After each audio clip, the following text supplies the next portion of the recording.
Last time on Almost Heroes.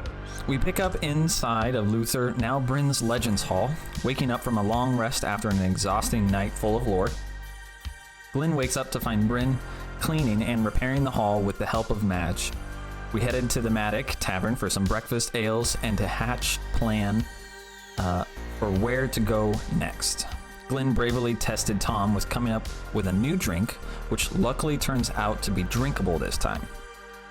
Pops contacted Glenn through his clockwork earwig and asked to see Rangrim, to whom he gave a small star metal ring that can be bound to and pull metal items. Deciding to head towards the coast in search of the Dusk Forge, we headed west out of Tin Town.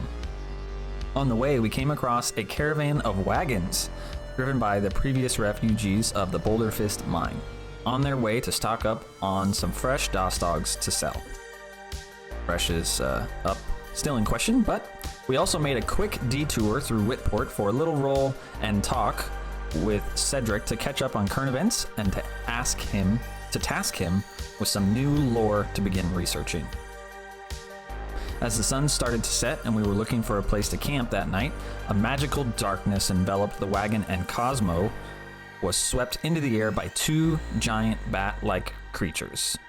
High up in the sky, Kazmo used a command spell to force the bat to drop him from over 100 feet in the air, leaving him plummeting to the forest below. And that is where we left off. Awesome. Thank you very much, Bobby.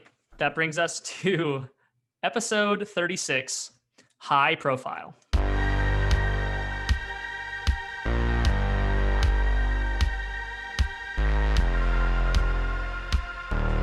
We pick up with our Almost Heroes traveling east around the Von Hurst Lock, searching for the fabled Dusk Forge. While looking for a place to make camp for the night, their car was plunged into the said magical darkness, and Kazmo was swept high into the air by two giant, undead-looking bat-like creatures. He then magically commanded the monster to let him go. Basically, had been holding him by the shoulders. And Kazmo found himself following from over 100 feet in the air towards the forest below. So, Kazmo, you've been released by this creature. You're falling at this point. Like you can look up and you can see that these monsters are like above you, and they seem to be kind of going into like a little bit of a dive, kind of moving around. But the distance between you and them is quite astronomical at this point. You're now looking down, seeing that you're probably maybe 60 feet between you and the ground. What do you do? So I'm 60 feet. How are there trees? It's a forest, right? Yeah, it's just a forest below you. Okay. So how far am I till the trees? You're probably you're falling quickly. We're kind of going into bullet time now, but I'll say that like by this time you're about 60 feet from the ground. Okay. So what I'll do is kind of shifting as I'm falling. I'm kind of looking down into the trees, kind of fixating mostly on like looking for like a big branch or something that kind of extends out. And do I see one? Yeah. So you're waiting until you so roll me a perception check. Sure. Actually, I shall. Oh, terrific. 1. No. No. Actually, quite the opposite. It's a 16. Okay. I'll say that you're falling at pretty quick clip, but you do see that there is. For the best of your ability to see, you can see that there are like some exposed branches of these trees. Like these are some old growth trees. They're a little bit. You're kind of deep into the forest now. You can kind of see the Von Hurst Lock extending to your left, and then kind of the road you've been traveling on to your right. You're high enough up that you're getting a good vantage point. But you're quickly coming down to these trees, and you're seeing that there seem to be some big exposed branches from area to area. As I kind of see like a big branch, I actually misty step to it. Okay, so what I need you to do is I need you to roll me a dexterity saving throw. Sure. I don't know how speed correlates with, teleportation, but let's see.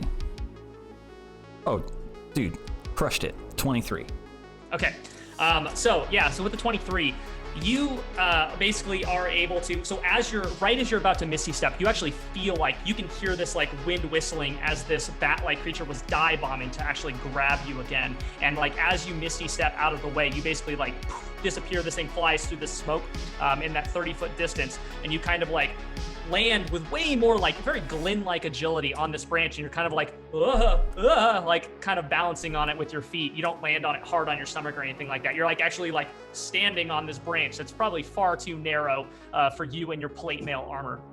And so you're now balancing on this thing, and you see this bat kind of like swoop past you and kind of like flap its wings to get back up into the air, screeching, and is now kind of like looking around for you in the forest. It doesn't seem to actually see you, and it kind of like lifts back up again, trying to get a better vantage point. You can see both of them kind of circling the forest at this point. As I'm like, ugh, I kind of like quickly run, move in down the branch to the center of the tree, to like grab onto it. Okay. So you're holding on to like this the trunk now, kind of headed towards the very stable center part, to hopefully begin making my way down the tree. Okay. Yeah, I'll say that you're probably a good, let me see. Yeah, let's say that honestly, you're probably a good 40 feet up in this tree right now. No, 20 feet up. So Rangrim and Glenn, you just saw Kazmo plummet seemingly to his doom in this forest that's probably like a good like half mile from you, a quarter to a half mile, kind of further towards the coast, and then off into the forest to the left. What are you all doing to try to like go forward with this? Since I was driving the cart, I would be kicking off the horses again. If he got that far from when I pulled the reins, then yeah, I would just have kicked him off again.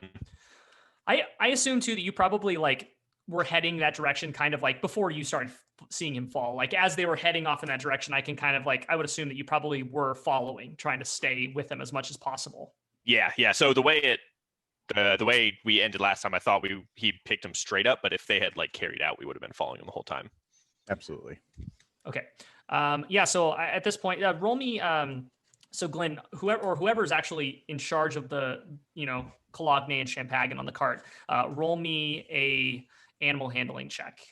I think that would be me because I was technically driving. Don't fuck me, horses. 16 total. Actually, that's pretty good. So I think that you're not pushing them too hard, but Cologne and Champagne are listening to you, so they're not. They're heading at their their steady pace, but you're definitely kind of losing ground. Like these things, long since moved quicker than you did, but you are heading in that direction. But it's going to take you a little bit of time to get there, unless Rangrim, you have anything you want to do to help speed the cart up. Don't have anything that I could do that would speed up that process. Okay, no worries. So. Kazmo, you have made your way to this tree and about 20 feet up in the air. What are you doing? How far are one of those bats from me? They're circling probably another 15 to 20 feet up in the air above where you're at. So they're kind of circling the area where you fell. Okay. And then down below me, obviously I'm in the tree. Do I see like the road or? So you see you don't see the main road. You're far enough into the trees. You're probably a good 100 feet off of the road, but there is like what seems like an old path, like an old cart path of some sort that is kind of down, maybe just below you, just down below your tree, kind of curving through this. That does seem to head, you would assume, back out to the road direction, like the main road. All right. Being outnumbered and outwinged here, Kazmo's gonna try and, because clearly they are looking for me right now. The does seem to be. Okay. I'm gonna try and climb down the tree. Okay. We'll go with stealthily. Okay, so I know that's not necessarily in my toolkit, but we'll give it a shot. Super cool. I need a stealth with disadvantage, and then I need a athletics check from you. Okay. All right. We'll go with the stealth first. Get that one out of the way. Terrific. That would be an 11 for my stealth. It's actually not bad. Well, I rolled a 19 on my first one, so, you know, that'd have been quiet as, I don't know. And then, what was the other one? Athletics check. An athletics check. Oh, yeah. Good for that one. Pole climb. We got a 24 for that one. Okay. Awesome.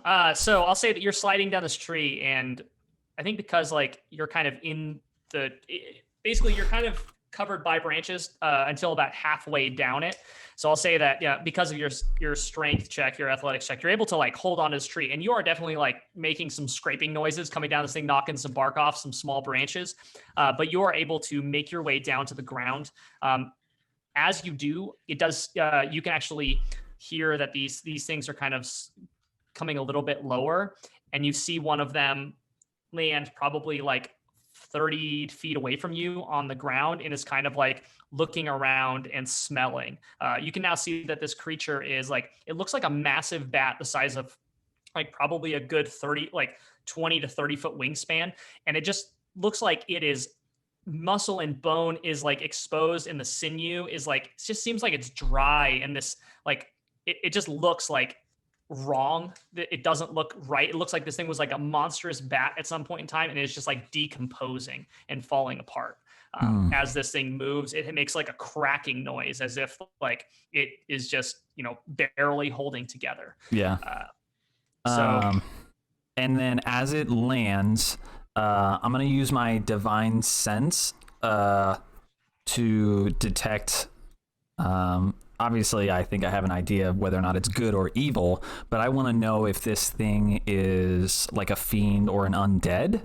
Mm-hmm. So if I basically to detect also any hollow like spell or anything like that. This thing, necromantic energy is flying off this thing, and it is absolutely undead. Okay.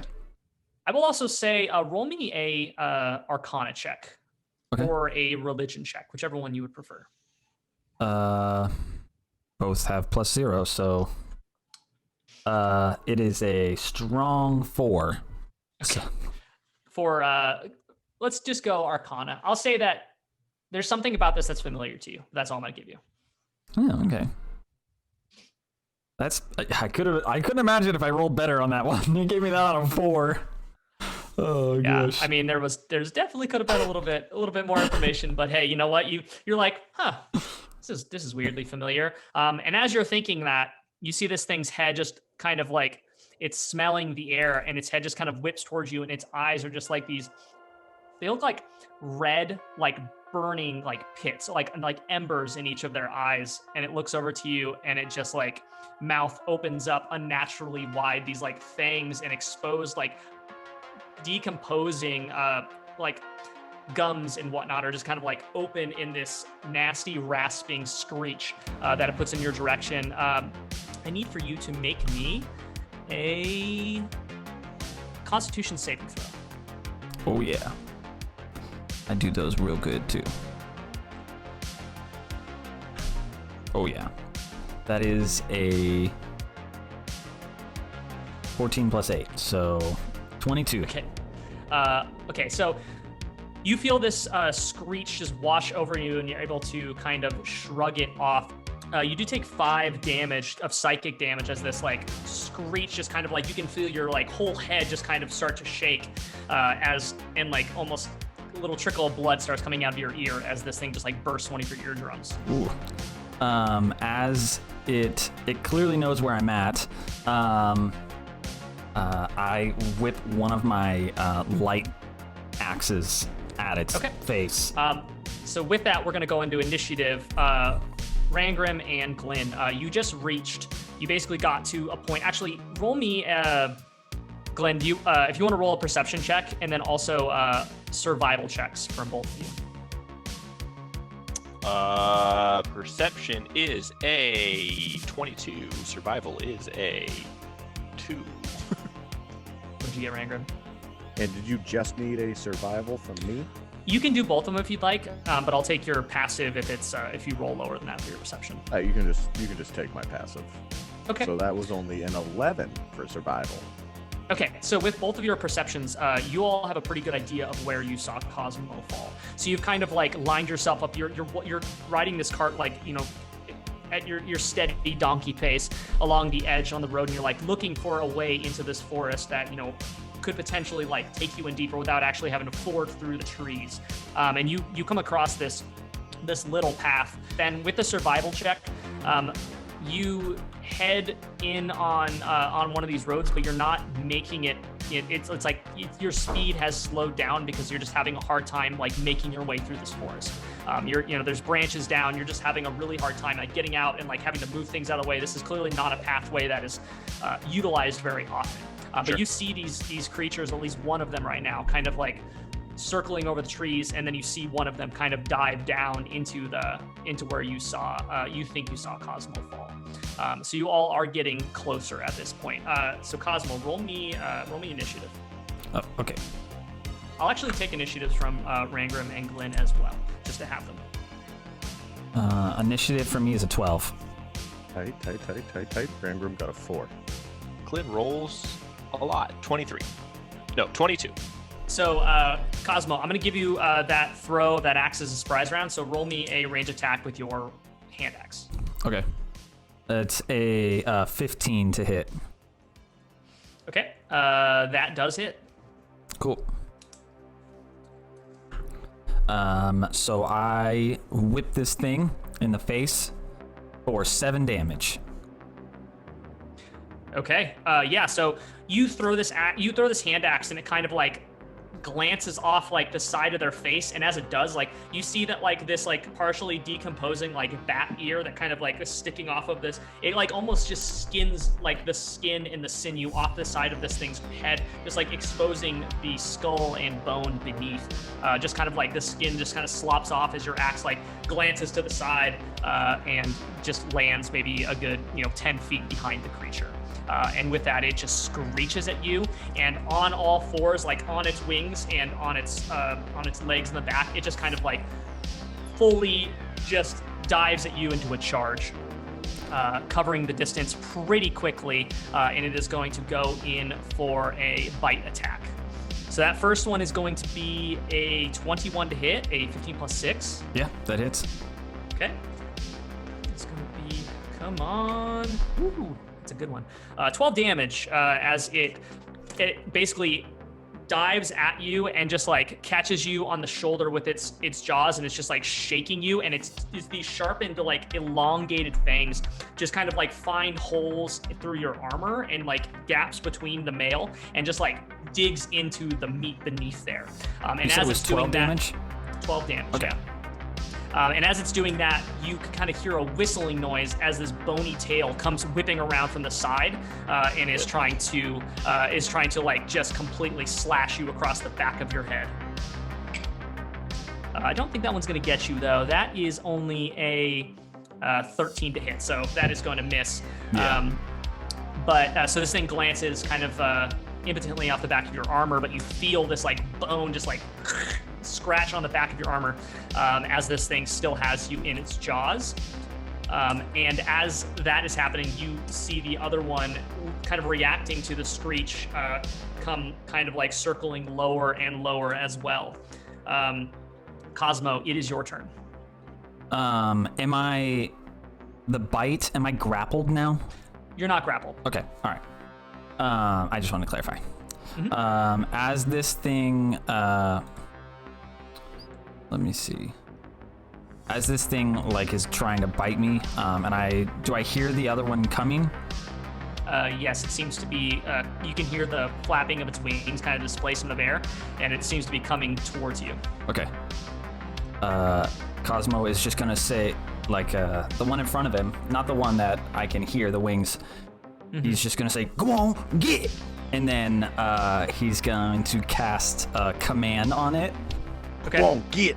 He's a white Go fang on, that- get now. A white fang that thing. Just come on, go on, get out of here. And he needs to make a wisdom saving throw. It's going to be a 12 plus 1. Don't think does it. No, that does not do it, unfortunately. So now he has to spend its turn moving away from me by the fastest available means. Okay. So you're yelling at the one. You're yelling to go on get to the one that was coming at you. To the one that was biting me. I don't know where Okay. I don't know where the other one is, but the one that was engaged with me.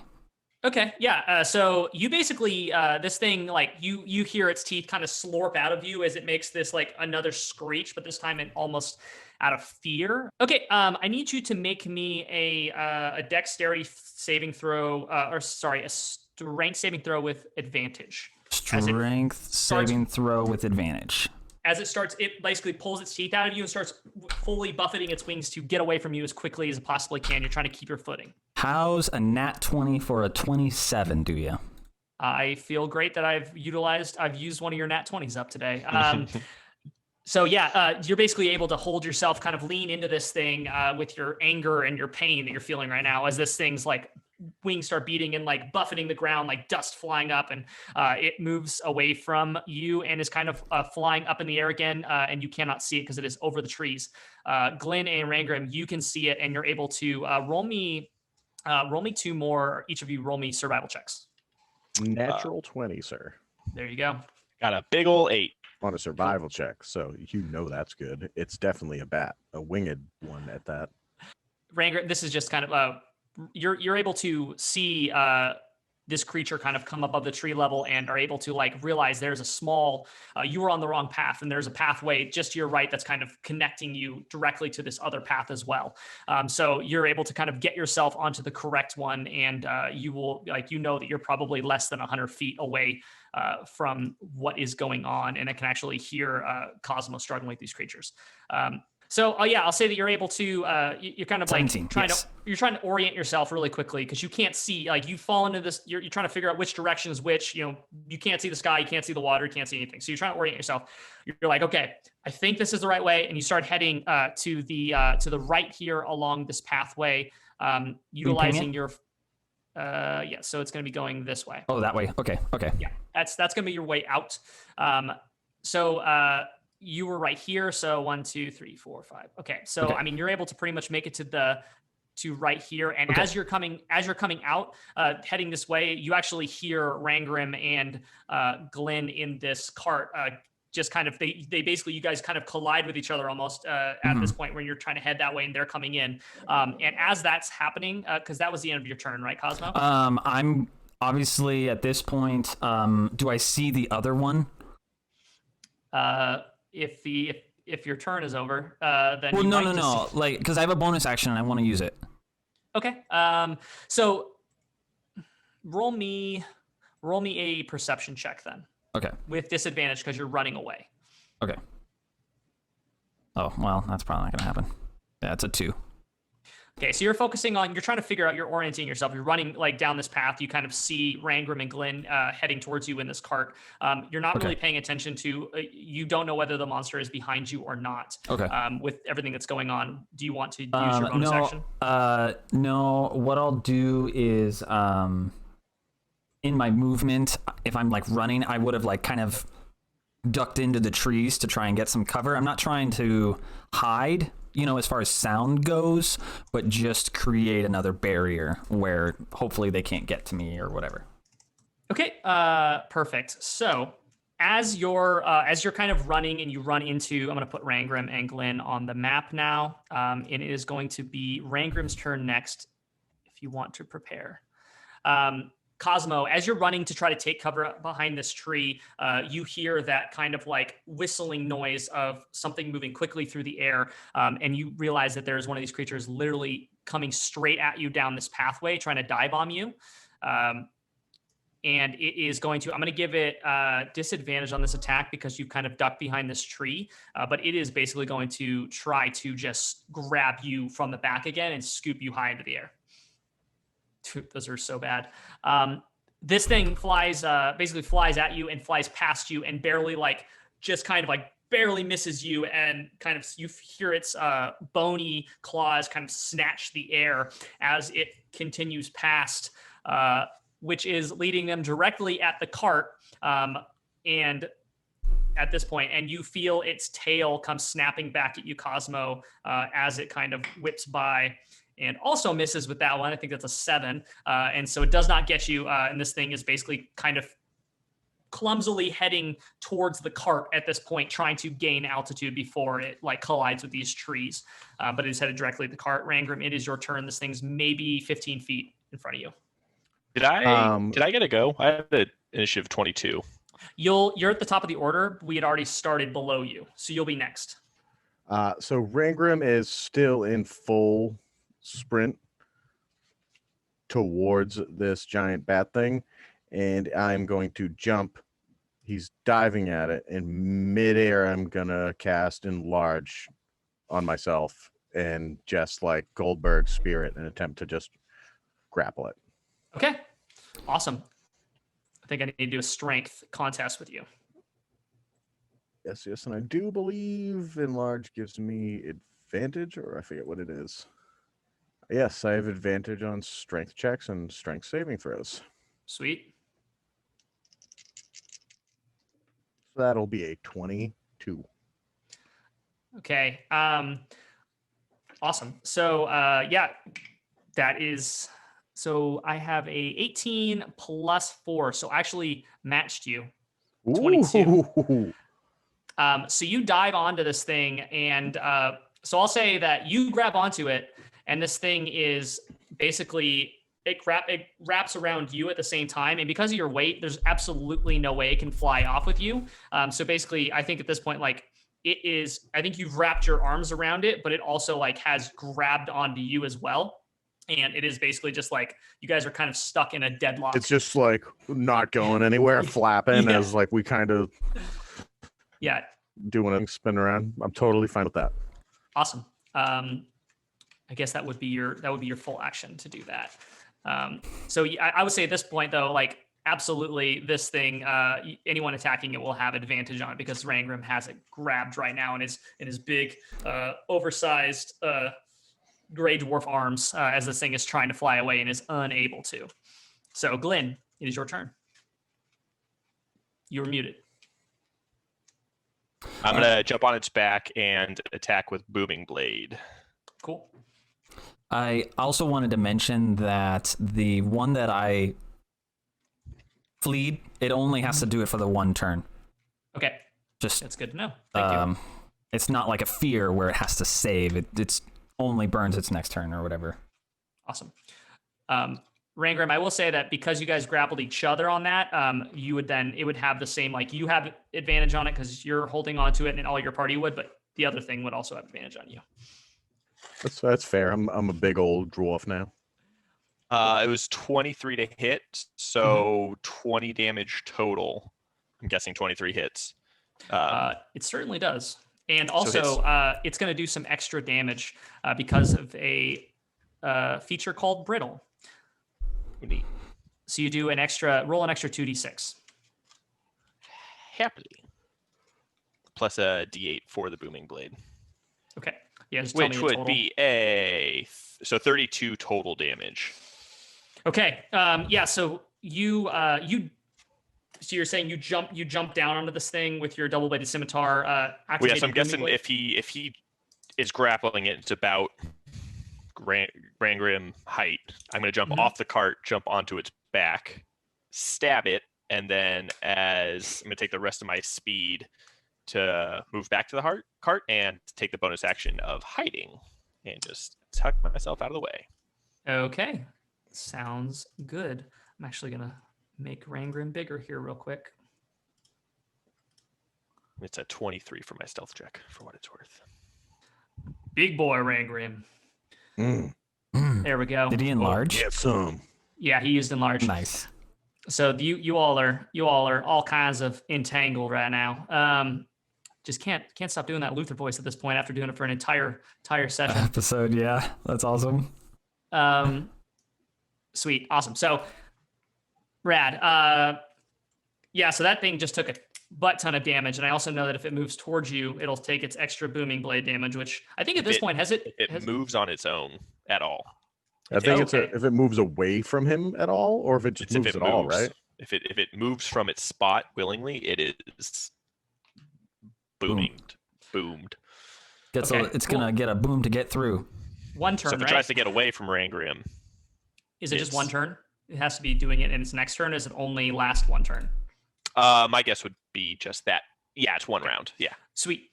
Awesome. So as that is going on, this thing is like being held down by Rangrim. It's kind of struggling to fly and is unable to. Rangrim, you kind of like hear the buffeting of wings above you as this other one moves in to attack and just like completely like both its like talons first directly at you, at your face as you kind of look up at this at this thing that's coming down at you. That first attack is going to probably not hit. It's using a claw attack on you, which is going to be a 15. Not going to do it. Yet. That second one is going to, though. That is a 27 to hit. That also does not hit. Because I don't want it to. So you're looking up at this creature, and as its claws come down, and it basically just kind of like swipes you across the face. And hopefully not my good eye. It's just it's just 9 damage as it kind of scratches you across the face, not taking out your one good eye. Good. I need you to make a strength saving throw with advantage because of your size. I was gonna say, do I get double advantage because I'm enlarged? You also get +4 because you're within 10 feet of me. I do. So those were both 16s. So that is 2 gentlemen's 20s. You're so good. 23. You can tell that this thing was trying to like knock you off balance, but because of your size and everything that's going on, you don't have a problem staying on your feet. But it is now basically kind of flapping above you and is just kind of like raking you with its claws as it kind of hovers, trying to get you to get off of its friend. Okay, so that's going to bring us to Kazmo. Great. Is the one that Rangrim laugh track? Yeah, sorry. It's all right. All good. Is the one that's nearest is the one that Rangrim's holding the one that attacked me, or is the one that is now attacking him? The one that's now attacking him was the original one that attacked you. Okay. Okay. Yeah. Cool. So as that kind of comes down, Kazmo is going to try and run and kind of like jump over Rangrim and like smash this thing in the head. Okay, Rangrim is 6 feet tall, or maybe like even 8 feet tall. I thought he was like down and grappled. No. He's holding on to this one, but he's standing. So he's like an 9 feet tall at this point, I think, because he's 4.5 feet generally, and so he's doubled that in every direction. Okay. Well, so that's a hell of a vertical leap. I would love to see you do that, Kobe. Yeah, I was gonna say. Kazmo is a pure athlete. Everyone knows that. He'll do anything for a skull smash if he needs to.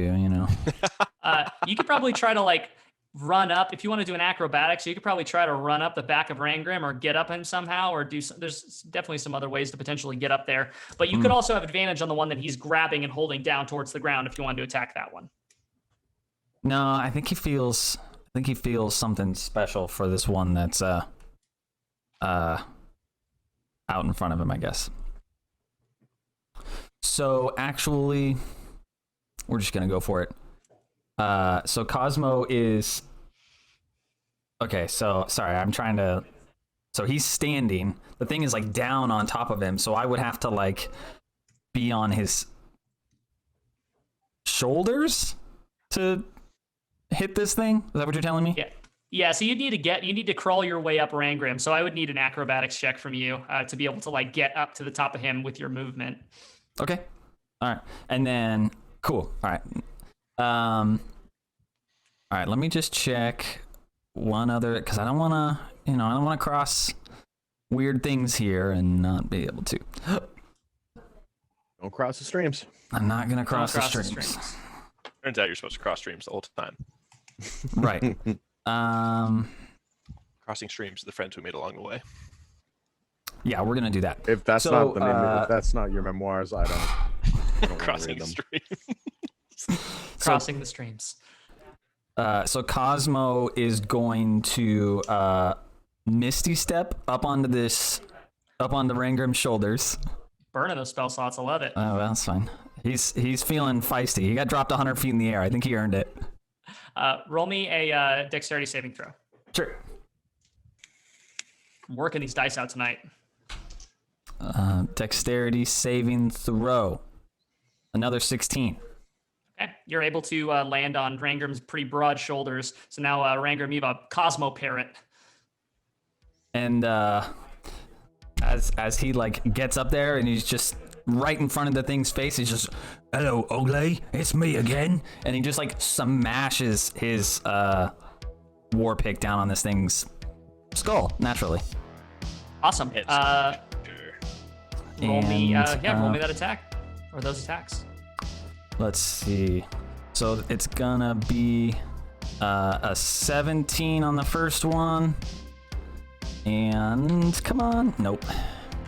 A 23 on the second one. Both of those hit. I need I'm gonna look this up real quick actually. Okay. Go for it. Am I waiting before I do anything? No. Okay. Nope, go for it. Okay.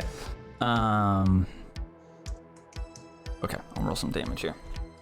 If something is no spoilers, but if something is vulnerable to a certain type of damage, does that mean it's like an auto crit, or is it double damage? Double damage. Is it double Double the dice or damage. double all damage across the board? The dice, I think. Double. I think it's Yeah, I think almost it's always nice. double the dice. Yeah, because Okay. it's like if you're vulnerable to force damage, the dice is the force. The plus is your proficiency or bonus. Well, Cosmo, you now know that you get to double all of your dice for these attacks that hit. Oh, sick. Woof. Oh, Double. because of the brittle. Goodbye, this thing. Okay. Yeah. So it's funny that you say that, and I'm not trying to. I'm not retconning this. I swear on my life, because he was committed to this one. He is using a smite. Thank you. Had a feeling. Sorry, I should have said it before, so it didn't feel as weird. But and it's Get wrecked, bat thing. and it's undead, so it gets all the damage. Okay. Things So that get turned into powder. oh yeah. What does he say when he smites? I don't know that I have a thing that he. You shall I feel pass. like you need to. Smash. I guess. I don't know. Smash, smash, smash. Smash. Pretty on par with Cosmo. I was like, Tidings. that's really the only thing that comes to mind. So that's 13. So 26 just from the weapon attacks, and then the smite, another 18 damage. Oh, 18 damage is the total with No. everything So doubled? 26 plus 18 is how much damage he takes. 44. So 44. 44. Okay, surprisingly, it is still alive. Dang. Yeah, I knew that I rolled a 2 and a 1 on one of my d8s, and I was like, dang. So Okay, so that was both hits. that was both hits. Yep. Okay. Awesome. Cosmo, at the end of your turn. That is it. Okay. Rangram, this bat is going to try to break free from you first with a strength contest, which I know you have an advantage on. Ooh, it rolled really good, though. 19 plus 4. That's a 23. He is free, sir. Okay. This thing just starts scratching against like your chest and like your armor, and like kind of like you just kind of like have no choice but to kind of let it go as it does, and it's going to take a couple of claw attacks at you while it's trying to get free, and is going to have advantage on these attacks. So that's going to be a 16 hit for the first one. That is going to be a 18 plus 6, 24 for the second one. That's going to be 12 damage, and I need you to make another strength saving throw with advantage. Strength save. +4. 16. 16. Okay, you're able to keep on your feet as this thing kicks off of you with both of its feet as it was scratching you, and you kind of like stumble back like 1 foot, but you don't actually fall backwards. So you're still staying on your feet. Cosmo is kind of like whoa on your shoulders a little bit, still staying up as he's fighting this one that's been kind of like savaging your face. So y'all are in kind of a fun little situation here. It's a terrible game of like Twister. Rangram, it's your turn. Murder Twister. Murder Twister. So after that one breaks free from my grasp and claws my face, tries to knock me over. Rangram looks at it, goes, "Where do you think you're going?" and just points at him with the end of his hammer. And I'm going to cast Guiding Bolt with a 2nd level spell slot. Okay, awesome. Hell yeah. 19 to hit with my spell attack. Absolutely, it does. Wonderful, wonderful, wonderful. That's 5d6 with 2nd level Guiding Bolt. Is this radiant damage too? Yes, it is So that radiant damage. It's wet, no? Does it? Does undead? No, undead. I thought undead take like double damage from radiant. Is that not true? I always think that too. I don't know if it's true though. I don't think that's that. I Yeah, don't But think it is radiant 5d6. I think it's like holy damage. 5d. Yeah, I mean it's still Not a lot of damage. Sujukor. He is our resident all undead. rule person. I don't know. Referee.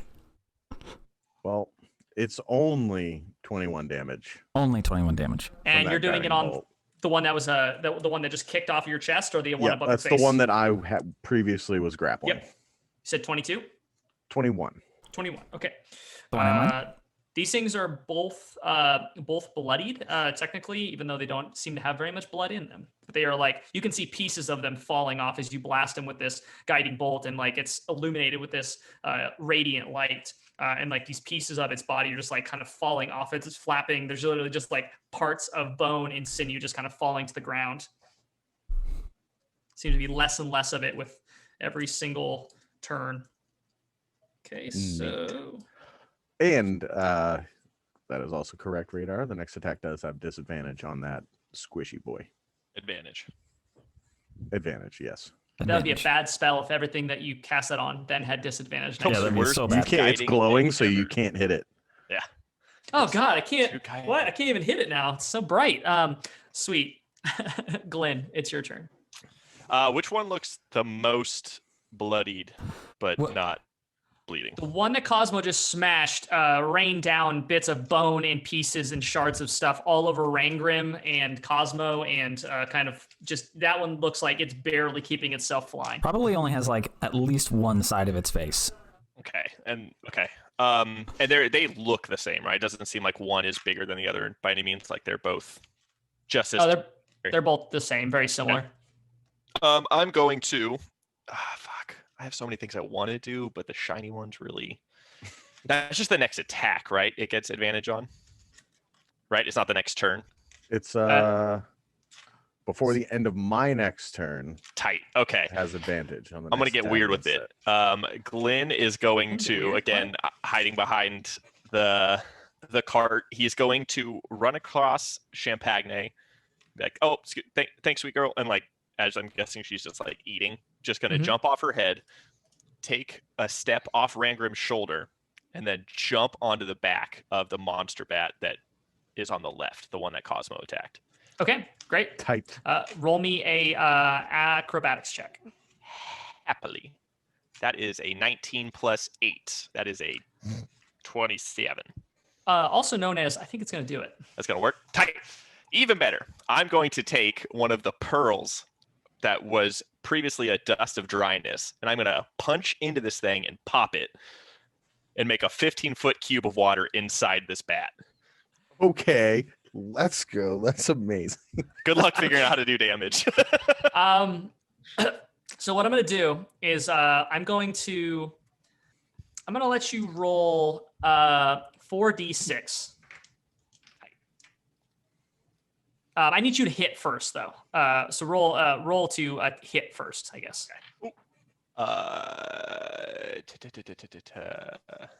We're gonna call this an unarmed strike. Sure. Punching into it with the bead. 17. Ooh. That does it. So roll me 4d6 on your end. Cool. And follow-up question: do I get sneak attack from this? Because technically, I would have advantage because Cosmo was just fighting it. Well, so you aren't doing sneak attack damage, but I'm gonna add some to this dice because you're not technically you're just shoving your fist into it. And since yeah, it's not a finesse weapon. Yeah, you That's can fair. only sneak attack with a dex weapon, right? That's right. 7, only 7 damage total. From 7 damage. Okay. Yeah. 2, 2, 2, 2, 1. Okay, so that surprisingly just does it. So you shove this bead into this creature's kind of like decomposing, like dry. It almost reminds you of Doc, like how like it was an empty like husk almost. And so you stick your hand inside. It's like this crunchy, like decomposed center, and like your hand is just immediately covered in this like sickly smelling kind of like fluid and crunchy material. And you sink your hand deep inside and you crush this bead, and you immediately feel your hand go like completely just forced apart, and you feel yourself. I need you to make me a dexterity saving throw, Glenn, and you too, Cosmo, and Rangrim, you get it too with advantage. Dexterity saving throw? Yeah. So everybody just trying to not fall off of me. Not. Actually, Rangrim, because you're so big, I'm going to give you a strength saving throw with advantage for that. I think Siri just rolled for me. I got 22. 22. Okay. 18. 18? What'd you get, Cosmo? Oh yeah, all of it. 22. 23. Okay, so this is what happens. You release this bead, you punch it inside of it, you squeeze it, and it bursts. And just in an instant, like this whole situation just kind of explodes. You see this creature just kind of like burst apart into 1,000 different pieces as this water just immediately expands in an instant, blasting both Cosmo and Glenn off of the back of Rangrim, and then just like you guys go flying through the air, landing probably a good maybe 10 feet away. You're both able to kind of like land on your feet surprisingly and kind of not land prone. Rangrim, you're able to like hold your footing here, and just like as the water kind of presses down on you, because that's where it was coming from, soaking you completely with like viscera and also like this insane amount of water. And then as like the bat that was in front of you, Rangrim, also gets pushed back a good distance, maybe a good like 15 feet. I'm gonna get this stupid thing out of the way.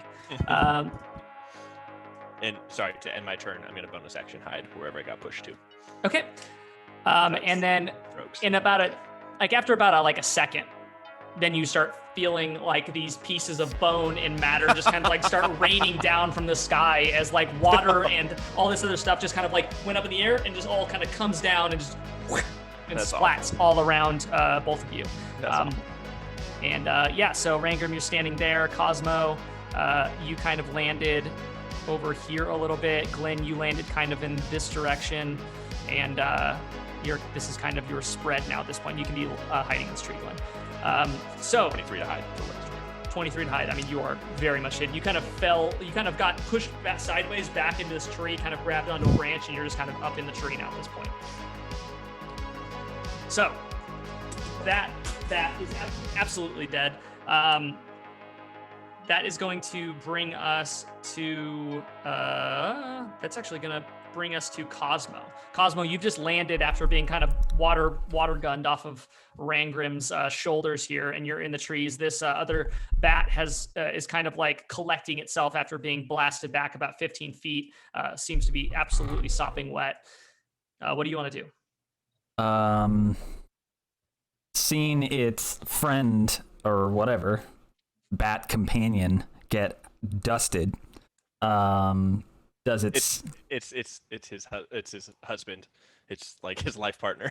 Just destroyed. Yeah, what you didn't know is large undead bats actually mate for life. Yeah, so you've really both just in jacked life this whole and thing. Gave each other a afterlife. stone. Yeah. Mm-hmm. A little Just pebble. mostly dead. Is it trying? Just because they're dead doesn't mean their feelings are, Bobby. Come on. Man. Well, Yeah, you know. monster. Good. Then that means there's plenty of skull left to smash. Cosmo is going to run over and try and hit this thing. Smash ahead. Smash Yeah. ahead. Smash a skull.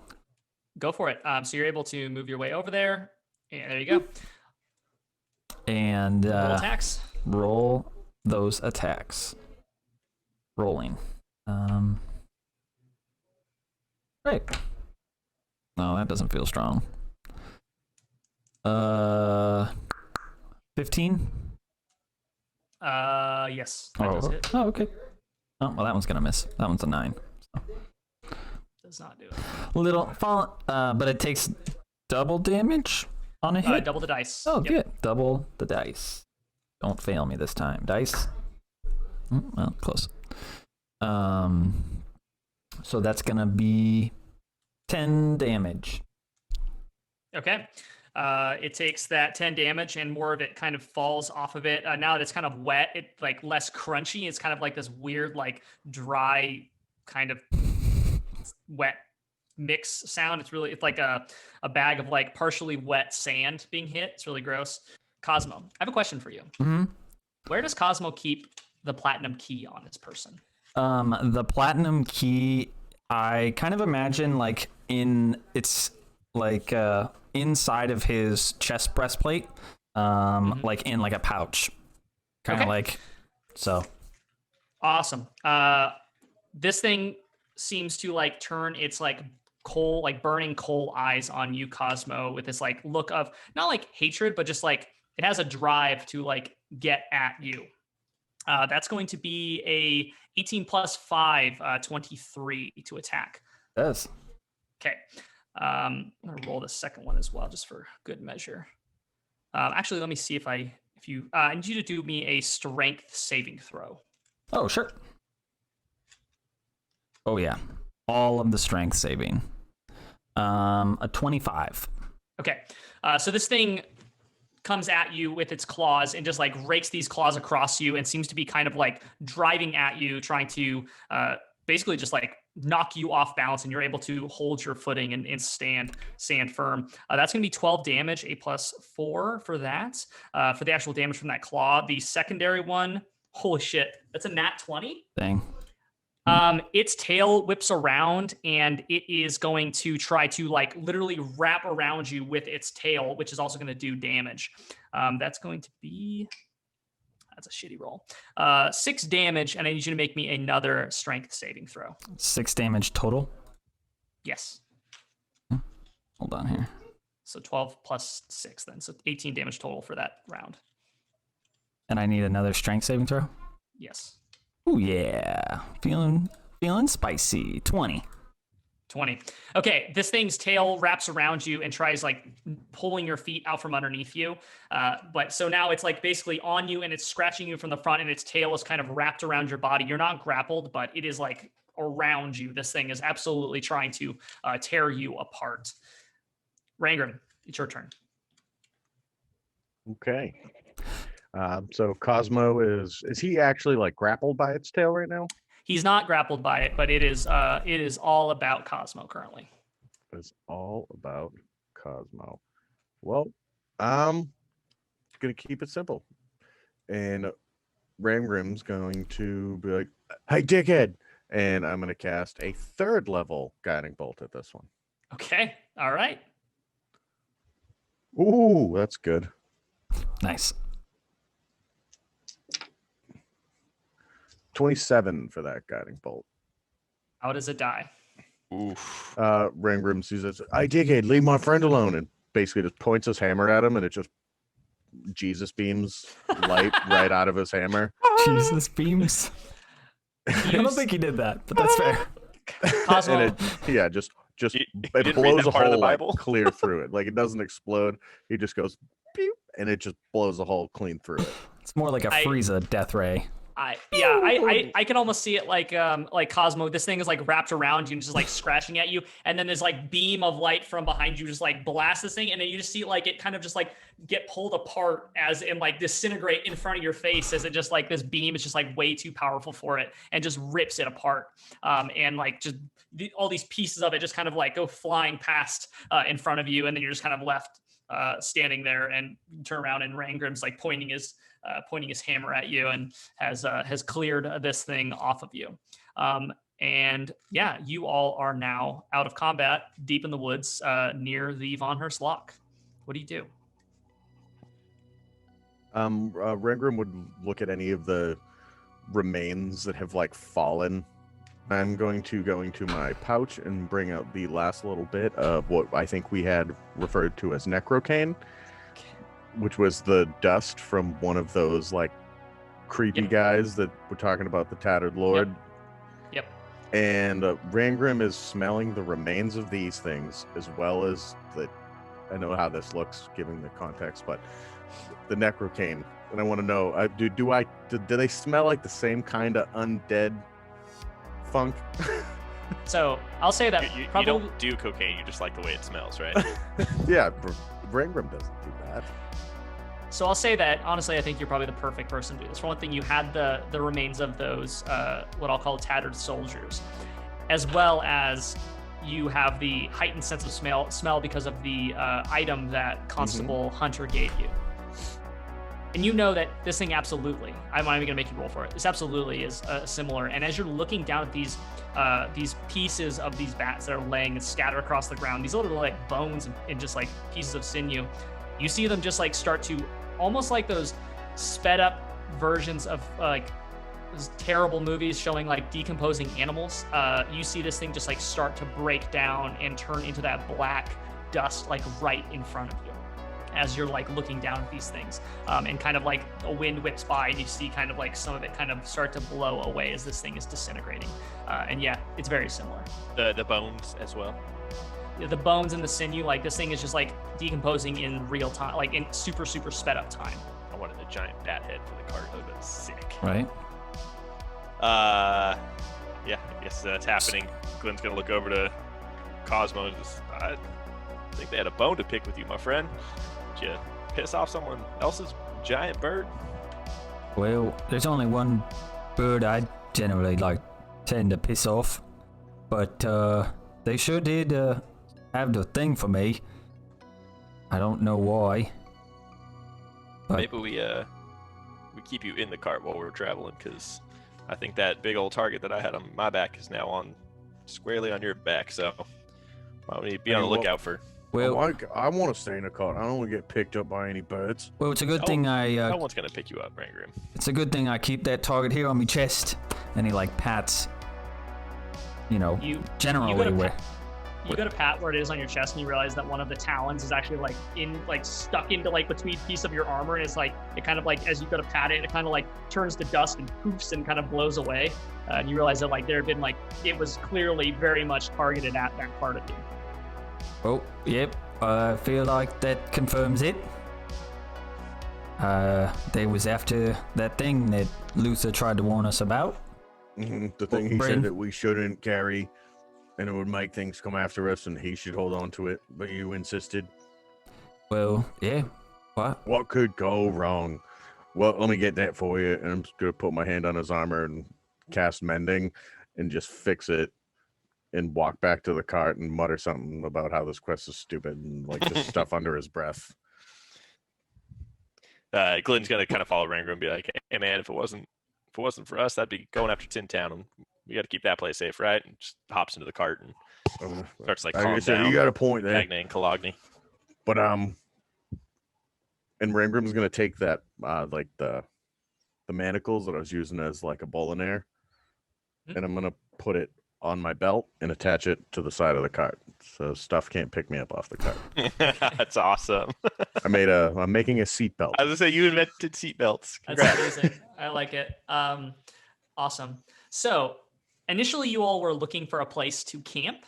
Do you all want to try to see if roll me some survival checks and see if you can if you want to stay here, or do you want to try to travel through the night? You all are kind of deep in the woods right now. Yeah, we were looking like at dusk, correct? Like it was you guys were actively looking for a place to sleep when this happened. And we're past Whitport, so we're kind of on the right cusp of Von Huslaw. Would the trail have passed by, like would we have seen that outcropping of water? I mean, I'm guessing that's kind of where the road goes along, right? It just follows around the lock. Yeah, you passed that at like you were kind of as the sun was going down, you were kind of going around that. So now at this point, you've like raced forward and are probably like a good 100 feet into the woods. Maybe like, you're probably like an hour past where that outcropping was. Okay, gotcha. We're at that. Okay, we're like by that cropping forest. Yeah, Cool. you've started going south now at this point. Like kind of south down through those woods.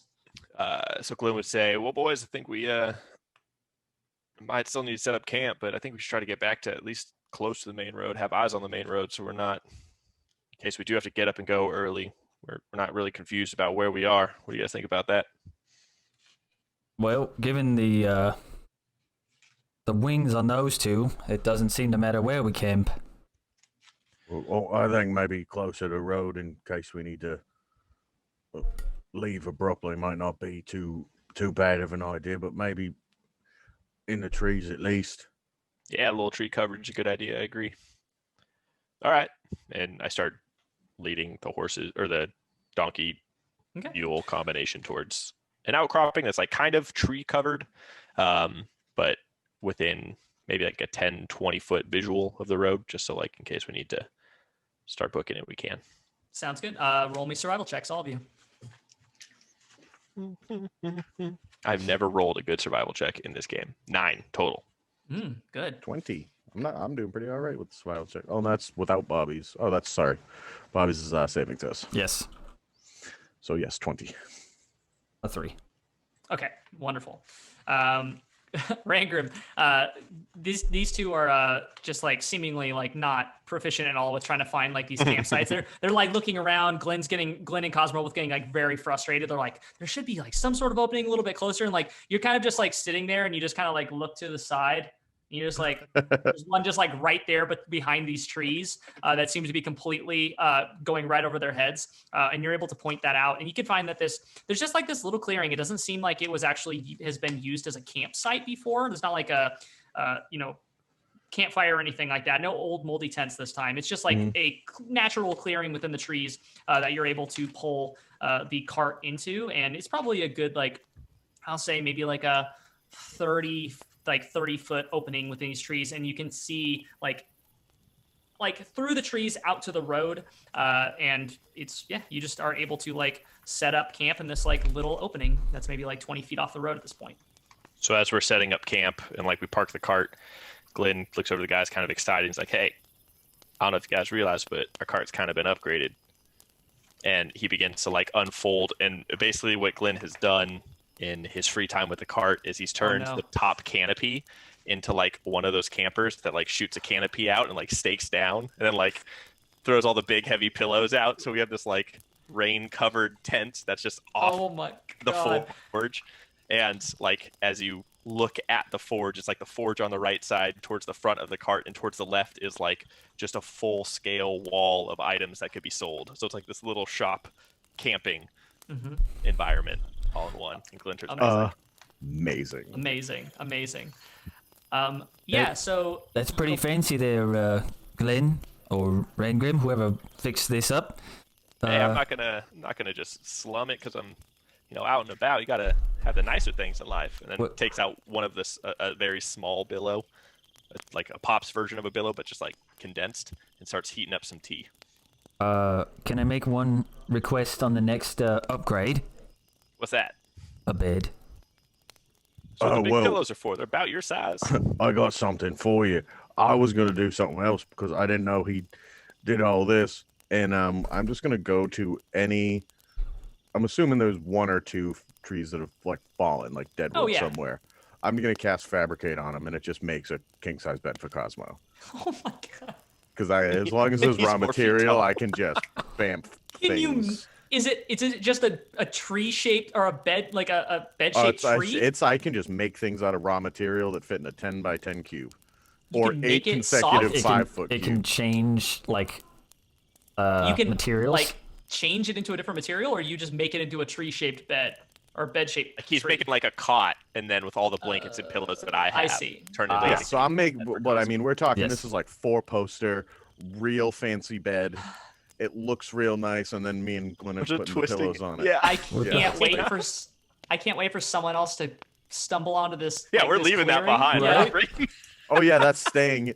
Like I was actually going to fabricate a like 10 by 10 one bedroom like hotel room. Oh my gosh. Like a 10 by 10 cabin, and then you busted out the camper. So it's like, well, Cosmo gets his own fancy bed now. Hey, the camper can Amazing. be just for selling. Glenn is happy to have a roof. Amazing. Okay, so so as far as like, are you guys making a fire or anything of that sort, or are you just kind of like roughing it for the night? Aside from the fact that you're now glamping currently. There is a small, again, there's a miniature billow making hot tea. That's the only source of heat that Glenn's concerned about. Okay. Is anyone else doing anything to prepare before we start? Basically, two people start doing the watch. Glenn would take the end of his night to just bring Poe back. Okay. And like once he poofs into existence, be like, look, he didn't mean it. It was probably just an accident. You guys can work it out later. You did wake him up. That was kind of rude. Like it is how it is. And then I just throw him off into the trees. He just flies away. And he's Awesome. circling. Rangram, you doing anything? Ranger would just be taking his evening rather normally. However, he's dressing down, but having a little bit of dignity because he doesn't have his own bedroom. Like back at the Legend Hall, he's just wearing his blacksmith apron. Awesome. That's it. He has grown as an individual. Yes. Cosmo, what are you doing? I was just looking. I don't think there's anything that he wants to do. Okay. So then who is taking the watch? I assume Glenn. Yeah, Poe. I'm happy to for the first one. Okay. Awesome. Roll me a perception check with advantage. So the first, it's 6 hours, right? Yes. And then Rangram, you're only wearing your blacksmith's apron. Yep, I like to air out my bits. Where do you put your shield? It's right here, and I'm going to use the magnetic ring to just call it to me. I'm not asking. I am. While you were asleep, where do you put your shield? I can roll for it to see where. So you can steal it. I'm gonna do something to it. It would probably just be. It would be near me while I'd be sleeping. Probably just off to one side with my armor near it, like leaned up against the rest of my packer things on one side. I'll roll the perception check in a second, but in the middle of the night, I would like to, with my mage hand, pull out 3 of those sleep mushrooms and attach them very carefully to the handle and kind of out of sight of his shield. So I want to tie them to the inside of his handle, so when he grabs them, it's going to squeeze all the powder and effectively blast him in the face with the sleep spell. Okay. Hopefully nothing attacks us in the middle of the night. Roll me a sleight of hand and a stealth with Sleight of hand advantage. itself. Okay. Yeah, a sleight of hand without advantage, and then stealth with advantage because he's sleeping. Got it. So the stealth is a 26. Okay. The sleight of hand is a 16. Okay. Sounds good. I think that you're able to pull that off. The tie is like you do it kind of haphazardly, so you don't know like exactly how well you get it tied onto there, but you feel like it's enough that it's going to do the job. You kind of like tied a little bit too tight at one point, and you're like it kind of poofs out a little bit, and you have to like take your face away from it. But yeah, I think that's totally fine. So roll me your perception. So after he does that, Glenn just like sleep tight, Rangram, and just like sneaks back over. I'm gonna roll for Poe as well because he's circling. Right? Yeah. Okay. So if you're gonna roll for him separately, I was just gonna say you could roll with advantage. Okay. Yeah. Yeah, I'll roll. I'm happy to roll with advantage. Yeah, go for it. Tight. That is a 26 total, but that's a natural 20. Okay. Yeah, you get through your watch without any kind of problems at all. You can just hear, the sounds of the forest. It doesn't sound unnaturally quiet. It just sounds normal. You can hear like the water, like in the distance. So yeah, Rangrim, I guess, are you taking the second watch, or Cosmo, are you taking the second watch? I can take it. Okay. Yeah. So that's gonna leave Rangrim sleeping through the night, so he doesn't accidentally grab his shield. Yeah. So Cosmo. Only on third watch. What could go wrong? Well, there's only gonna be 2 watches. To get through the night. That'd be 14 hours, right? Or 12 at 10 hours. Yeah. Sorry. Yeah. Go ahead. Yeah. Roll me a perception there, Cosmo. Perception. Oh, right. Ah, crap. This is why I don't take watches. I don't perceive things well. But here we go. Oh, yeah. That's par for the course. Oh, it's an 11. So Awesome. Cosmo, you take over for Glenn, who goes into his eyes wide open, just the creepiest thing underneath his new palanquin that he's made on attached to your cart. And you're sitting there and you're feeling comfortable. You're feeling kind of a little bit groggy, feeling like you kind of listening to the sounds of all your friends sleeping, and you make it through most of the night. And it kind of like gets to the point where like the sun is like, you can tell it's getting early morning. The sun is not up yet, but you can just like tell it's getting there. Like it's going to be morning probably within an hour or so. Like the sun will actually be up. Mm-hmm. And then you hear this kind of like what sounds like someone kind of like the sound of like boots kind of like thudding against a tree, just kind of like against a hard surface. And then you hear someone just take like a long pole off of like a pipe or something like that. And you turn to see that there is a figure that's sitting on the cart, and their feet are up on it. Their feet are like, legs are kind of like crossed, and they have these boots on, and they're taking a pole off a pipe. And you can see this like, that's the only light you can see is their face is kind of illuminated by this tobacco like kind of lighting up, and they let out this like big smoke cloud. And this figure you see is wearing, the only way I can describe them as far as what they're wearing is very like kind of Western bounty hunter kind of look, and like leather, kind of road-worn leather jacket with with kind of like leather pants that have like these kind of straps and belts attached to it. Their shirt seems to be this kind of like maroon and silken material that's kind of reflecting the moonlight a little bit. Mm-hmm. And they're wearing like a kind of like a, not like a wide brimmed hat, but definitely like a Western-esque hat. Their face is, their darker skinned complexion. You can see that they have like short cropped white hair and seem to have like an eye patch over one of their eyes. And they just kind of take this pull off this pipe and look over at you and go, well, now it's seemed like we finally have finally found you all. What do you all go by now down here? The Tri-Halls or something? Maybe it's Kazmo and the Slayers. What do you y'all need to work on your branding a little bit, I think. With him like spooking me, I hear this voice, and I turn and I cast Hold Person on him. Okay. Go for it. But he has to make a save. You go to cast Hold Person on this person, and Hold Person does not work.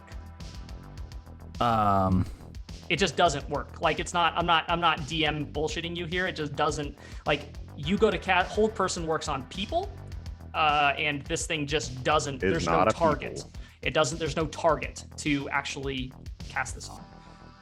It blasts right through them. I don't know how it happened. Yeah, sure. Okay. It goes through them. I see that. It goes through them. Okay.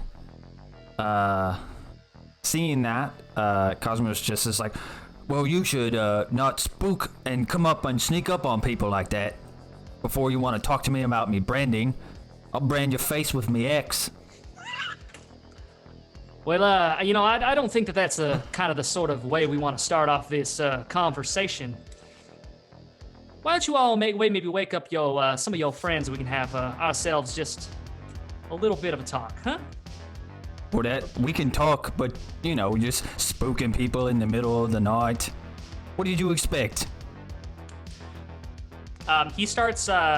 He kind of like, you see him like take another pull off his pipe and just kind of do this like smirk as he's doing it, and then he just takes his boot and just starts slamming it down onto the cart, making like this loud thumping noise, which I assume rouses at the very least Glenn and then Rangram. If you want to roll me a perception check.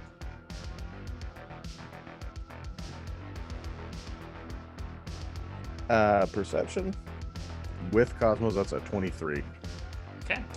You also wake up to the sound of a thudding boot on the kind of hollow wood of the cart, and you see this figure kind of sitting there, and the rising sun that's kind of peeking over the trees now illuminating this figure that I've described. Rangram would kind of like hop to being startled and like dart away from the cart like a few feet, still just in his smith's robes and be like, "Hey, who are you?" And he's gonna immediately summon his shield to his left hand as a spellcasting focus, would be the first thing he would do if he was being startled. And I'm assuming that just triggers all the sleep mushrooms. I applaud you, sir. It does. Glenn, do you have the stats in front of you for what the sleep mushrooms do? I do. So roll 3 Constitution saving throws, Oh, jeez. and I'll tell you. If Well, you just pass. one for each of the mushrooms. Yeah.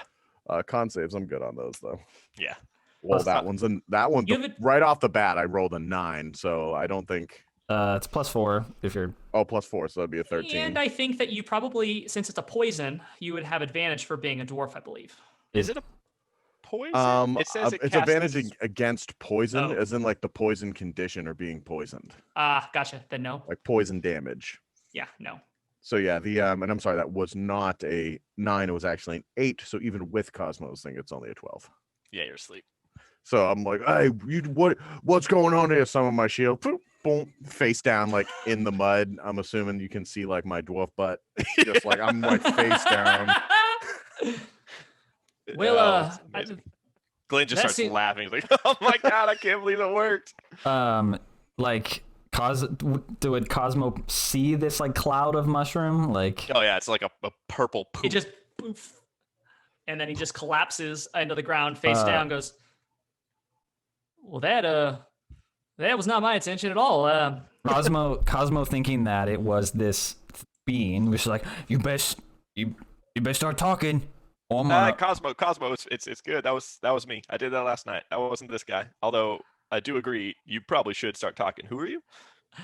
He's just kind of chuckling to himself, and he kind of stands up, and as he does, you can see that really interesting actual equipment on this person. So aside from the fact that they're wearing this kind of Western bounty hunter attire, they seem to like across on these different belts that they're wearing, you see a longsword, a dagger, and then also what looks like a multitude of wands that are kind of at least 3 to 4 that are on one side, set up like, think like how revolvers would be, but they're like basically multitude of wand handles that are on this person's hip.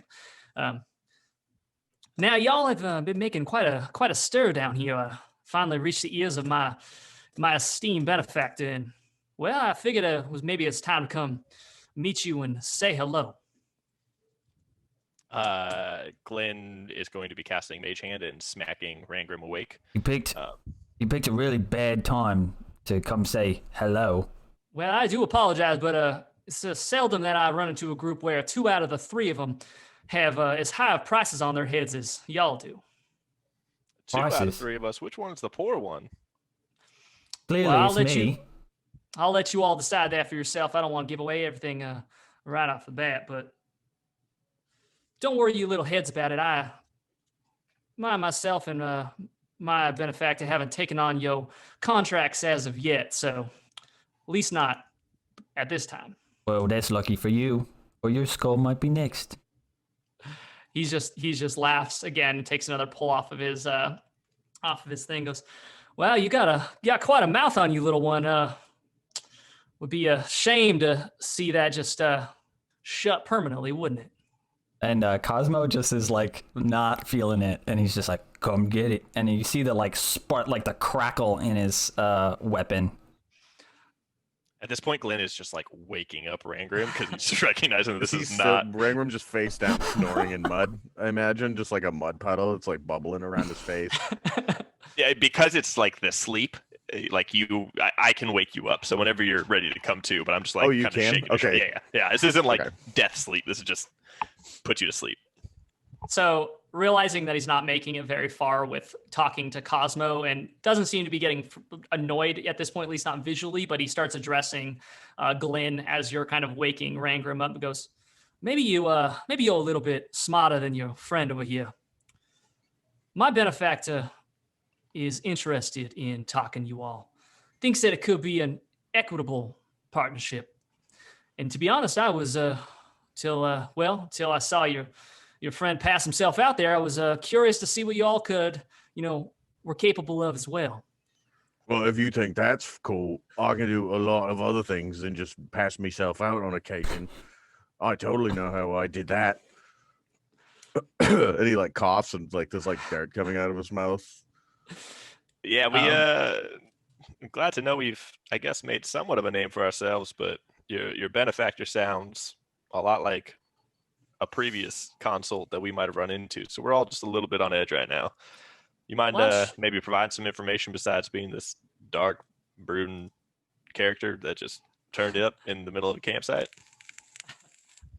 I would be more than happy to provide you a little bit of details. Maybe a name? I'm sure that you've heard of my benefactor before, especially, someone who's been running down in the gray or dark circles of the undergrounds of society. If y'all ever find yourself down by Goldbreak, you should stop on in. The Baron would love to say hello. Glenn, roll me a history check with advantage. Happy to. I don't think Kazmo does. Kazmo doesn't. I feel like I know that name for some reason, and have we heard it in this story? I don't think so. Okay. Glenn got a 10 with advantage. Okay, Glenn, you have not worked with the Baron. You've not worked with this figure, but you absolutely know of them. They are the most notorious crime lords in all of Sakal. And it seems like they kind of have their hands in everything. You don't know who they are. You don't know much about them, but this name is very familiar to you. And he continues and goes, if you ever find yourself down in Goldbreak, you be sure to look me up. My name is, you can call me Zephyr. And I'll be more than happy to introduce you to my benefactor. Like I said, he has a curiosity to whether or not you all could, do some work together. But he also is someone who doesn't like to, sorry, I did not mean to gender them. They do not like to be kept waiting. So maybe sooner rather than later, you find your way down there. Otherwise, we might have to think again about whether or not we take on those contracts. And I, for one, would hate to come back and for this to be a different situation that time around. Well, what contract? There's no one going to explain to me why I just woke up in the middle of this and what is happening. What contract? Well, I would love to hang out here all night, but it seems that the sun is coming up. And when it comes to contracts, I'm not going to tell you who. I'll let that be a little bit of a fun guessing game between the three of you. But two of you have made some powerful enemies, it seems. The different reasons, interesting ones to boot, and the ones that want want you all dead. It is quite a curiosity. But I will say that we may not be collecting on these, but I cannot say that there are not going to be some others that are going to look the other way with the amounts that they are bandying about. So I would definitely keep your heads on a swivel because, I think that maybe y'all could use some more friends than enemies, it seems like this time. We keep hearing that a lot. We need more friends than enemies, and it sounds like, well, you're threatening me, and I'm hearing nothing but my apron. And I mean, you should see the stuff that's tried to kill me lately. And like some like real smooth talking guy sitting on my cot, like smoking a pipe. I'm sorry, it's not really doing the whole mysterious stranger intimidation thing for me. So you can tell this Mr. Affactor, Ben, whatever his name is, that I'm not too worried about it. And you have a good night, sir. I'm going back to bed. He likes to go by Benjamin Factor, actually. Benjamin Factor. As Ray was trying to finish that up and nodding off, Glenn's like, Zephyr, you mind taking a quick little walk with me? I feel like there's more to be discussed here. And I don't know if you know this, but dwarves don't like being spooked. And Glenn starts like walking towards Zephyr. Okay. Zephyr. He kind of like seems a little bit intrigued. Roll me a persuasion check. Not bad. Not great. 11. Okay. I think that's enough. So he kind of like, his eyes follow you as you walk past the cart into the woods, and he kind of sits there for a minute and then stands up and just kind of like walks off the backside of the cart away from Kazmo and Rangrim. When he moves, do I notice any like shimmering or apparition to his movement? Like can I do an Arcana check to see if he's roll me an Arcana real? check. Oh wow, terrible. Doesn't even matter. A 5 total. Okay. Yeah, you don't notice anything. It seems normal. He's able to quickly kind of catch up with you with kind of his longer stride. Yeah, it's just you can. There's a taller gentleman, even taller than you, and just kind of like not like a as lean of a build as you. Like just definitely like this is not someone you would want to mess around with, even in a physical fight. And he's just kind of walking, maybe like 5 feet away from you, and has his kind of hand just kind of like casually on his belt on the side with all the wands, and goes, "Now, what would you like to discuss with old Zephyr?" Well, it's not every day you have someone coming to you on behalf of the Baron themselves. I mean, that seems pretty unique. Well, not every day that I see two contracts traveling together come across my desk at the same time, especially for two very different and very intriguing reasons. Oh, I mean, among professionals like ourselves, you think there might be an opportunity to maybe share those contracts? Maybe there's a purse I can put in front of it before, it comes to collect us. You planning on cutting your own head off? Plan on paying some gold to make sure it doesn't happen. Good to know that I'm one of those two contracts, though. I appreciate that. Well, between you and me, where this is coming down from, and where this is the amount that's there, I don't know that you're going to be able to pay this off without skin and blood. Well, I mean, you could tell by my two little dwarven friends were happy to provide in that criteria. Maybe try to find something a little more amicable. I'm not sure that the Baron necessarily has the skill set. They might, to close off a bounty at this level, but I have a feeling that regardless of what we do for the Baron, this bounty's not going away unless it was the Baron themselves that's holding this contract for us. Well, the Baron is a powerful individual, has the ability to, protect and shield and maybe make this thing maybe not go away, but there are other more amicable solutions that we could come to. But as of this time, don't see any reason why he would. I mean, I can't necessarily disagree with that, and I don't really have a reason to want to trust the Baron. We both know the type of work that he does. I've seen his work, their work, both positive and negative. I know he can really speak for the smaller man, but I also know that he's made people disappear when he wants to. So his reputation's not lost on the group, but I need to know what our timeline is for agreeing to that contract, because we have something to take care of out west, and I don't see us all of a sudden turning hide and making our way all the way back to Goldbreak if it's, not of good reason. Like they said, we've been attacked plenty. It's not like we can't defend ourselves until we get back to Goldbreak. But what's the timeline for this deal in Goldbreak with the Baron? Well, I'm happy to take across your intentions to the Baron. So if you give me your word that you're going to be heading down to Goldbreak and wanting to look us up and potentially, throw on in with the Baron and come and meet them face to face, seems like maybe we could buy you some time. I'm happy to do so. So, is that your intention? Any idea what this request might be from the Baron? I'll let them tell you that face to face. But as long as you intend to come down there and you give me your word, and I tell you and I warn you what, you don't want to break that word, because I will come back. And when I do, it's not going to be this kind of happy walking through the woods meeting that we're having right now. I'll be honest, I didn't realize that this was such a tense moment. I thought we were just two acquaintances getting to know each other, but good to know there's a different energy to it. We'll let the Baron know once we've handled what we need to out west. I'll happily swing back through, and I'm guessing I can't just walk up to the gates of Goldbreak and ask for the Baron. So you got a lead for us, or that kind of on us to figure out? I'll make sure that we're going to be keeping eyes on you. So how about we'll be ones to reach out, and we'll see you coming.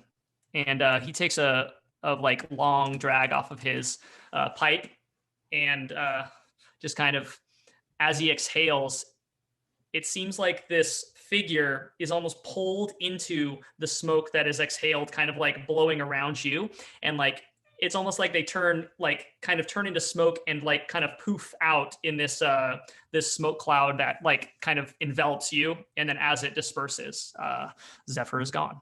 Roll me an Arcana check because I want to see whether or not if I know what that magic is. Yes. Oh, nat 20 for 23 total. Oh yeah. Awesome. Thank you, keyboard. So I will say this.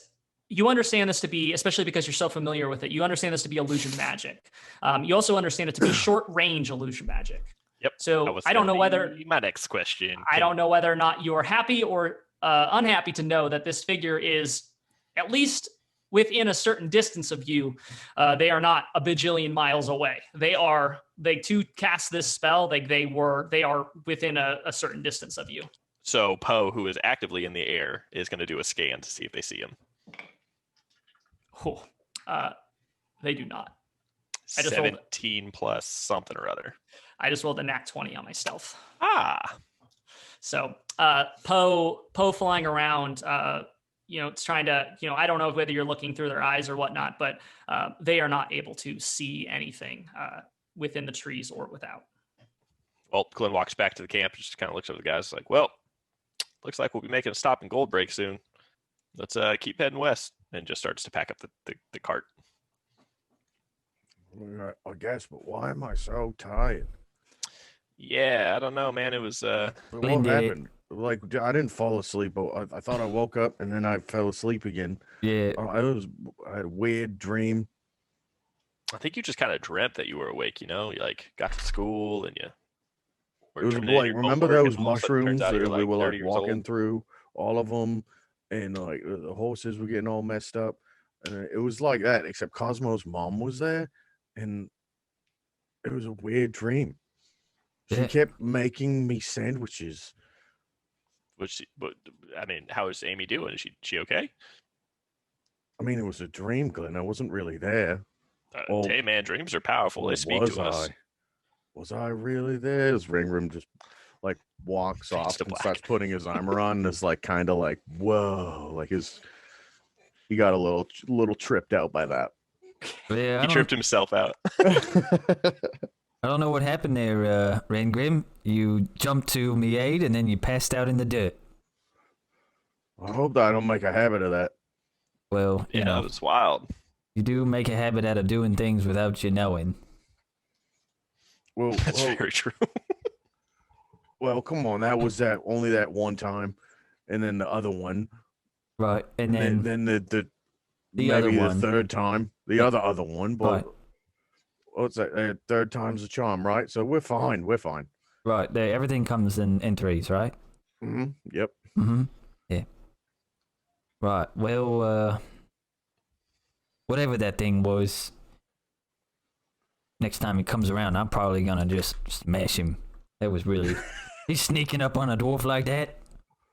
Well, yeah, I could comfortably tell you that he was not actually here. He was close, but he wasn't right where we were. We should definitely keep a lookout for him.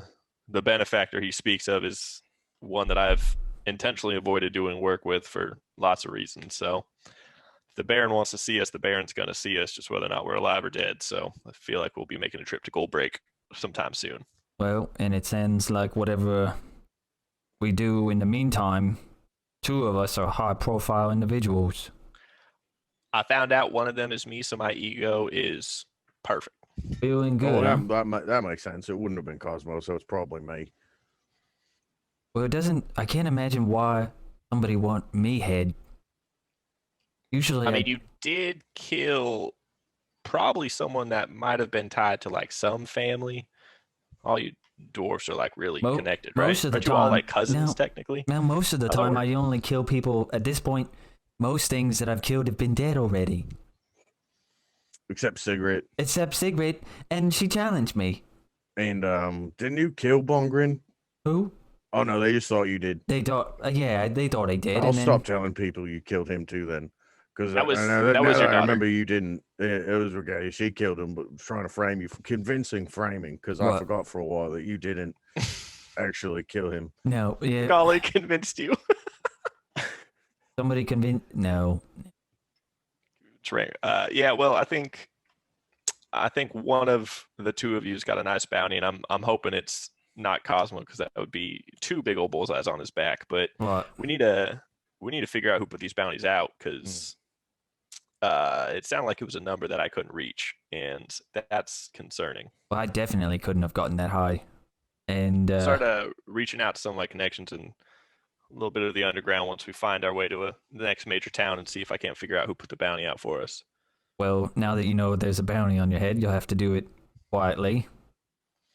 It's a great point. But Well, is any would I know any of those contacts of yours? I think the only one you might have known was Joro.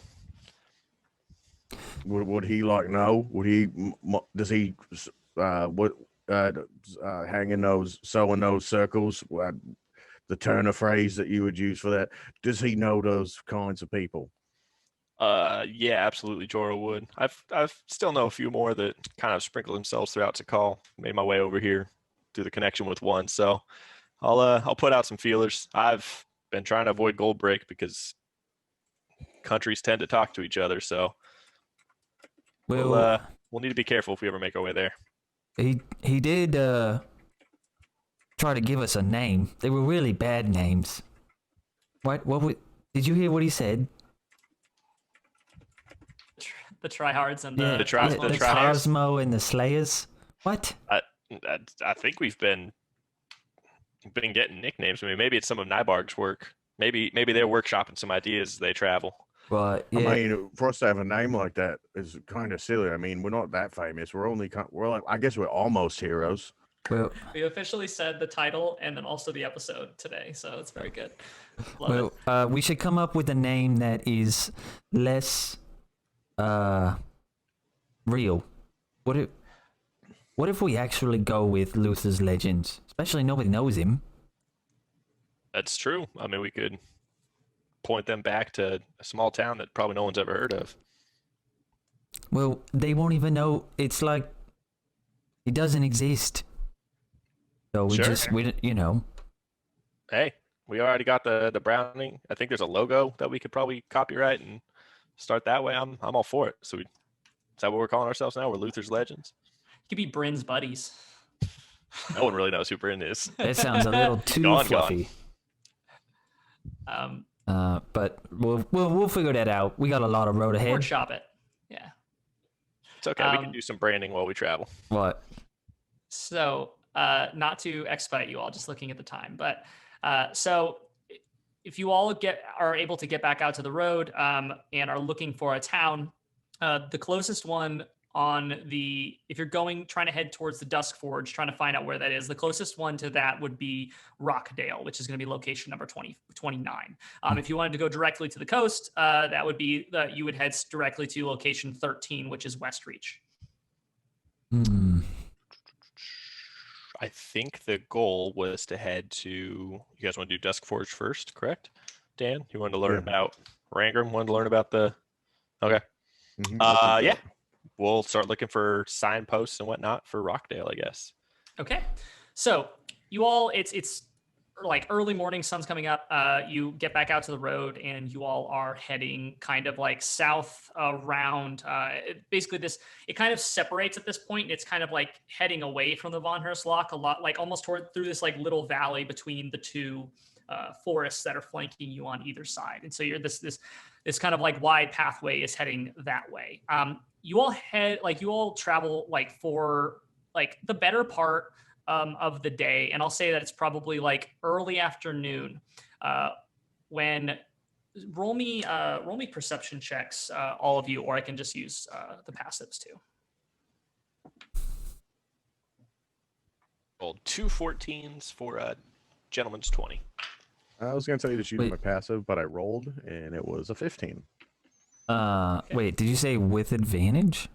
No. Oh, I thought he said... Oh, because he... Never mind. He rolled twice, that's all. Okay. Sick. Okay. Well... The Cosmonauts. That's really good. Ooh. I like... All of them end up being Cosmo-centric, though. Yeah, I don't really want it... That's...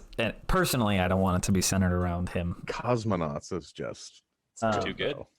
But it's my perception is a 13. Okay. Okay, so I'll say that those are all pretty good. You all are heading down this path, and the reason that you're able to see it is because, like, you start hearing this, Glenn. I think you hear it first because your enhanced hearing. You start hearing this kind of like high pitched yelling of this kind of like this voice.